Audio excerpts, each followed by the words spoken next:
Today I solved a symmetrical three-phase fault types math. Look at this question. In here says that a synchronous motor and generator are rated at 30 MVA and 13.2 kV. Okay. Look at this figure. In here, this is our generator and this is our motor. And the generator is rated at 30 MVA and 13.2 kV, and the motor is also same.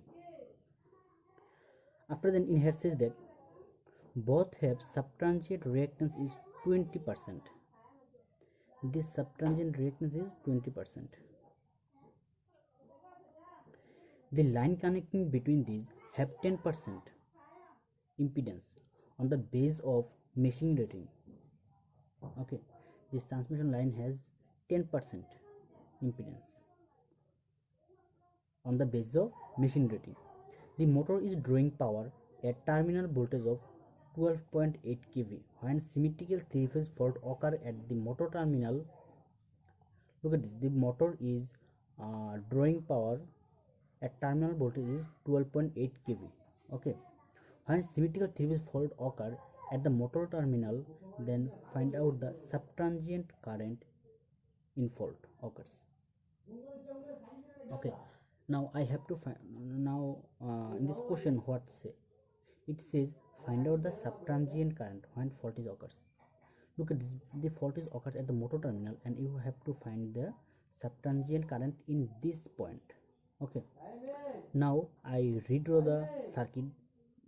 This is one line diagram. Now I draw the impedance diagram of the circuit. Okay, look, this is our generator impedance, this is transmission line impedance, this is motor impedance. Look, this is generator connecting to transmission line, and then fault occur, at that point. This is our transmission line. Okay,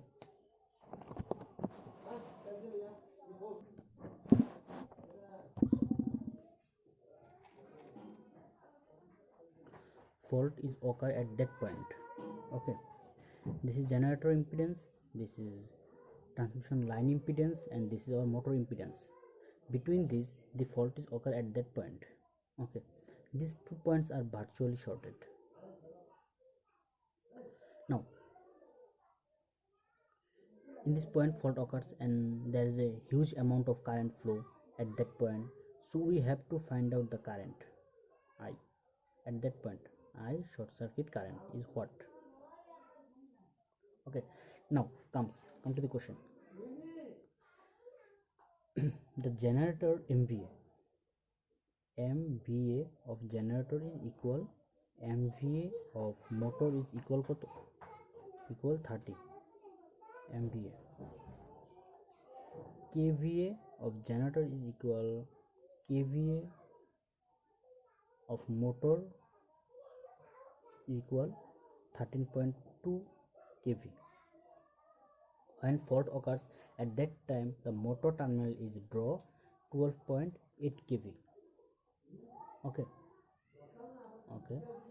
so now we have to solve this math, we have to first take the base impedance, base MVA and base KVA.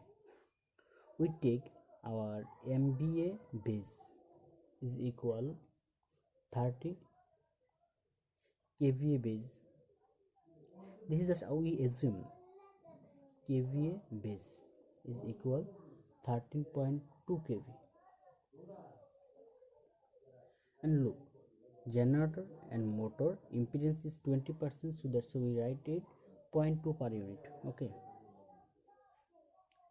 xg is equal xm is equal 0.2 per unit. And transmission line X line is equal 0.1 pu. Okay, we know B fault voltage is what? B fault is equal 12.8 voltage. Fault voltage is 12.8 voltage. So what will be the fault voltage is per unit? B fault in pu 12.8. What is our base voltage? Our base voltage is 13.2. So that's why fault voltage in per unit is 0.9697 per unit. If you do it in calculator, then you find out this answer. Okay, I'll do not because I have no calculator at the time. I just see the answer and write it. This is per unit. So now I have to find out the base current. What will be the base current? I base. To find out the base current, there is a formula. The formula is MBA base is divided by root 3 into B base. So we put this value in here. We find that what is our MBA base? 30 root 3 multiplied 13.2. Then this 30 is MVA and 13.2 is kVA. So that's why you have to multiply 10 to the power 3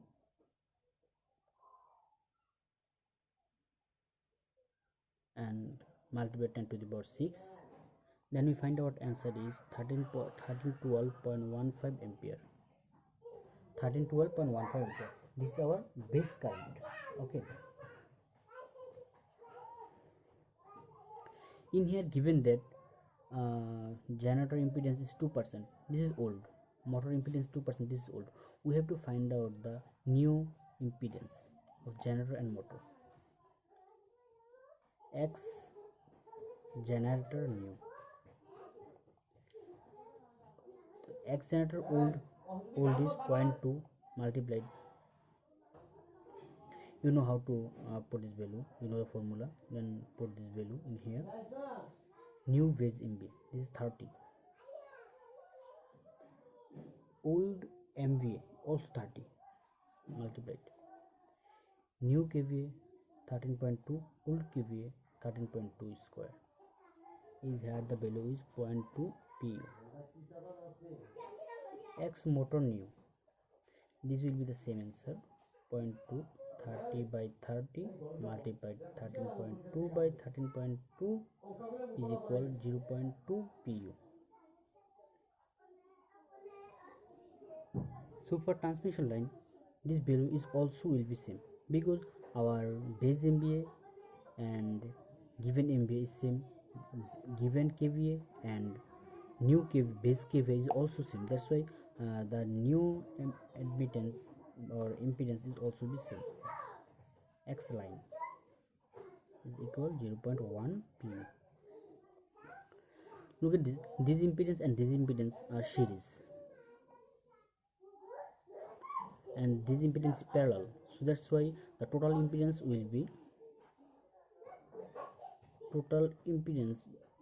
or reactance is equal 0.2 plus 0.1 parallel with 0.2. This is our total reactance. What will the value? This value is 0.12 per unit. Okay, so at this point is fault is occur and current will flow through this. We have to find the short circuit current. So find out the short circuit current at that point. First of all, we have to know the voltage and then reactance. Look at this one current is come and another current is come, then it is total and then it will be flow. Current is come in this way, current is come in this way, then total and then flow. This is short circuit current. So the short circuit current in per unit is equal to be the at that point voltage and at that point total reactance. So the formula is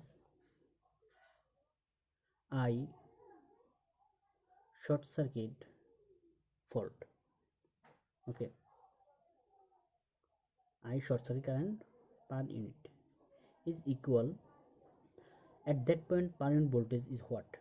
At that point per unit voltage is this, like this, 0.9697, and this point total reactance in here there is no reactance, but this reactance is connected to this point, so that's why reactance is 0.12 pu. What is the value of fault current in per unit? Is equal 8.0808, 8.08 per unit current. So we find short circuit per unit current. So actual per unit current is equal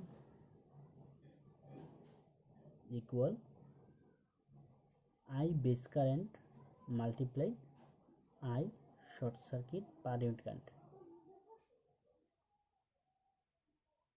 If you multiply the base current and our short circuit per unit current, then you will find the actual current. Okay, so I don't multiply it, and this current is equal 10,603 ampere, 10,603.30 ampere.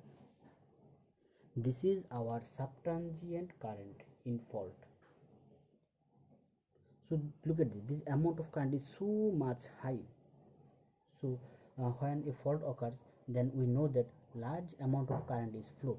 So look at this current is much current.